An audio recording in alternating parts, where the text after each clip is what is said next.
हजरत हबीब अजमी एक बुजुर्ग ने कहते ने मैं जरा बुढ़ा हो गया, कमांदा सा मजदूरी सा करदा, लेकिन बुढ़ा हो गया ना तो बाजार भी तुहानू पता है कि बुढ़ा मजदूर आके बह जाए तो कोई उन्होंने मजदूरी वास्ते नहीं लैके जाता, क्यों? ताकतवर नहीं।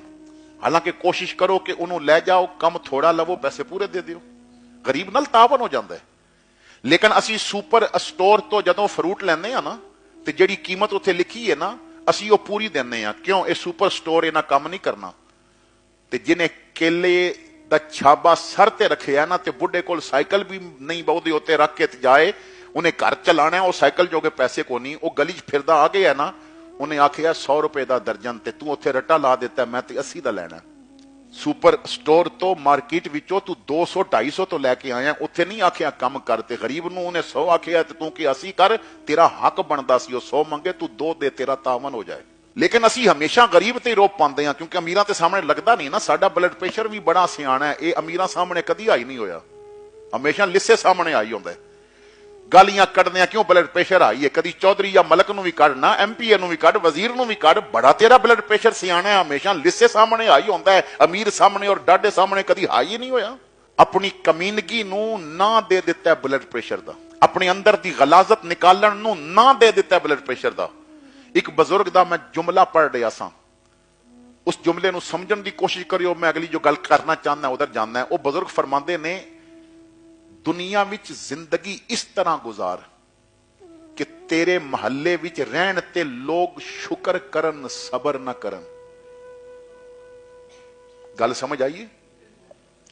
तू महल्ले च रह रहे हैं ना ते लोग शुक्र करन के मालिक बंदा सानू अता दिते, सबर ना करन।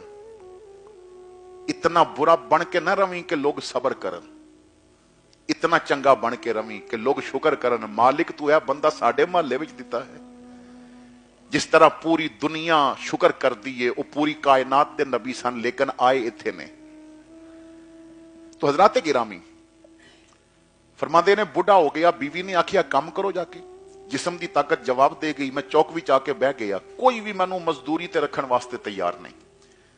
जदों शाम हो गई ना तो बल्कि जोहर दी आजान हुई, कहते ने जोहर दी आजान हुई तो मैं मस्जिद चला गया, नमाज पढ़ के लोग चले गए तो मैं साफा पटका उतार लिया, रुमाल उतार लिया ते सफा साफ कीतियां, मस्जिद की सफाई शुरू की। तो मैं किया, रब्बा तेरे बंदे ते मजदूरी ते नहीं रखदे, चल तू ही मजदूरी करा ले। मैं उत्थे नफल पढ़दा रहा, इशा पढ़ के मैं वापस आया, बीवी ने पूछा नौकरी मिली, बच्चे मेरे वल देख रहे सन, मजदूरी मिली कि नहीं मिली?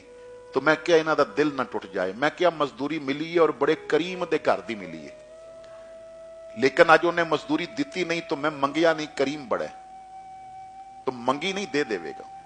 दूसरे दिन मैं चला गया, जोर तक मैं बाजार बैठा रहा, कोई भी मैनू ना लैके वेखन, लोग बुढ़ा बंदा चले जान। मैं फिर मस्जिद आ गया, फिर मैं इशा तक इसी तरह मस्जिद की सफाई की, सफा बिछा के अंदर रख दी। मैं खाली हाथ घर चला गया तो बीवी ने पूछा अज भी नहीं मिली? मैं क्या, वो करीम इतना मैनू मंगदियां शर्म आई है, जिदे घर की मजदूरी पिया करदा है ना, वो करीम इतना है, मैनू मंगदियां शर्म आई है, दे देवेगा। तो सुबह मैं जदों आन लगा तो बीवी कहती है, अज अगर मजदूरी दे देवे तो ठीक है, नहीं तो जवाब दे आवी किधरे और मजदूरी कर। कहते ने उस दिन फिर मैं बाजार नहीं गया, मैं सीधा मस्जिद चला गया, सारा दिन मस्जिद बह के रोंदा रहा। अब बीवी कहती है, मजदूरी ना लभी तो छोड़ देवी, जे तेरा घर छड़िया तो जावांगा किथे? कोई तो अपने कोल रखण वास्ते तैयार नहीं, जे तेरा भी छड़ दिया तो जावांगा किथे? ए अल्लाह, कोई ऐसा सबब फरमा दे मेरे को तेरे घर दा राह ना भुले, ऐसा सबब फरमा दे कि मैं तेरे घर ते आंदा जांदा रवां। फरमाते ने, फिर मैं इशा पढ़ के मस्जिद ही बैठा रहा, जो बच्चे सो जान ते देर नाल घर जावांगा। काफी देर हो गई, मैं घर दे दरवाजे ते पहुंचिया, दस्तक दी तो मेरी बीवी ने आके दरवाजा खोलिया। तो मैं जदों बीवी का चेहरा देखिया तो बीवी बड़ी खुश सी, तो कहती है किथे रह गए सो? मैं खाना पका के इंतजार कर रही सा। मैं क्या, खाना किथों आया? तो कहती है मेरे नाल ते आओ। अंदर किचन विच लै गई तो राशन दियां बोरियां पईयां सन, ढेर लगे सन। कमरे च लै गई, मैनू उन्हें कुछ कपड़े दिखाए, कुछ पैसे दिखाए, ऐसे थैलियां दिखाइयां जिहदे च दीनार सोने दे सिक्के सन। मैं क्या, ही किथों आया? उन्हें कहा असर तो बाद दरवाजे ते दस्तक हुई सी, मैं पता किया तो आवाज आई, तेरा खामन जिथे मजदूरी करदा है ना, उस करीम ने भेजिया कुछ सामान अंदर रखना। जरा पर्दे च हो जाओ। मैं पर्दे च हो गई, उन्होंने किचन भी सामान नाल भर दिता है और ये पैसे ते कपड़े भी दे गए, तेरे कपड़े मेरे कपड़े बच्चियां दे कपड़े दे गए। ते जान लगे सिर्फ इतना कह गया है, भैन अपने खामद नूं आखी, ओ करीम कहंदा है मैनू मजदूरी देने देर हो गई है, मेरे घर दा काम छड्डे नहीं, आंदा रिज़्क पहुंचण विच देर नहीं होगी। उस मालिक ने खुद जिम्मा लिया। असी जितना अमीरां कोल जाके रोंदे हां ना, तू तहज्जुद दे मुसल्ले ते रो, फिर किसे सामने रोवे ते मैनू गल करी। असी बंदियां नू दुखड़े सुनाने हां, रब नू कदी दुखड़े नहीं सुनाए।